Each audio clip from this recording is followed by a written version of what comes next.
ગૌષ્ણેશ્વર મહાદેવ કી જય।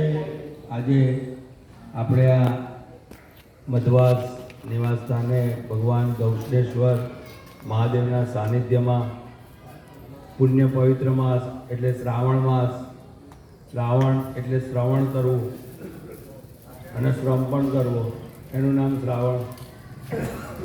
શ્રાવણ મહિનામાં એકાદશીના દિવસે આંદ્રા નક્ષત્રના આધિપતિ ભગવાન મહારુદ્ર એ આધારથી આપણે અહીં આગળ એક લઘુરુદ્રનું આયોજન કર્યું છે અને આ આયોજનથી એક નહીં 71 ગણા પુણ્ય જન્મના પુણ્યનું ફળ પ્રાપ્ત થઈ રહ્યું છે।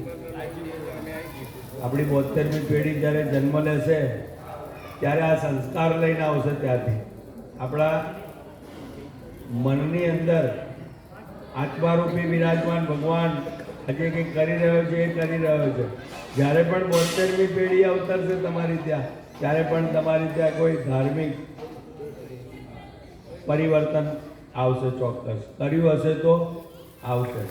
એના માધ્યમથી આપણે આ યજ્ઞનું આયોજન કર્યું છે અને મને સ્નેહલભાઈ શેઠ અને અમારા પંકજભાઈ પટેલ, બહુ પ્રેમાળું લાલા કાકા એવું નામ છે એમનું। મને તો આજે જ એવી મોડે ચડી ગયું પંકજભાઈ, બાકી હું તો લાલા કાકા જ કહું છું।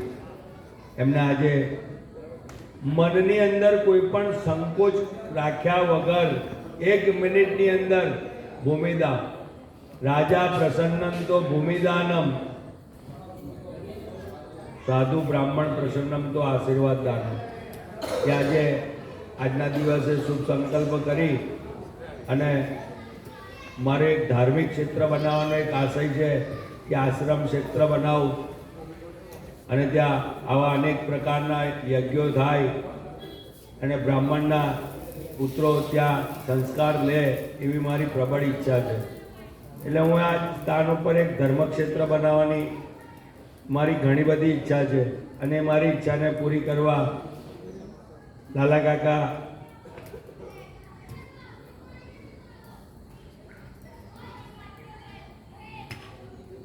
અને સ્નેહલભાઈ આ ઈચ્છા પૂરી કરી રહ્યા છે।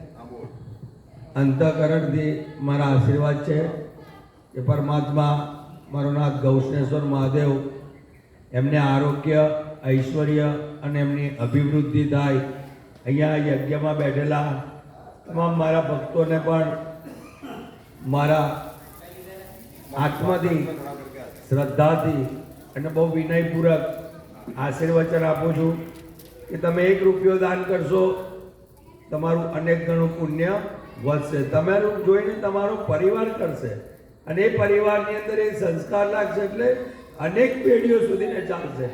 જો આપણે નહીં કરીએ તો બીજા કોઈ કરી શકવાના નથી।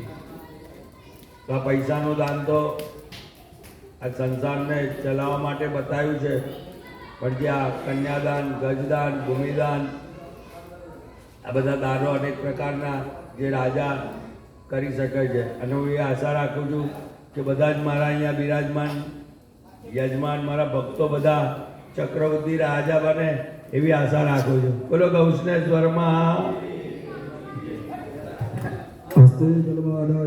મોટા ભાઈ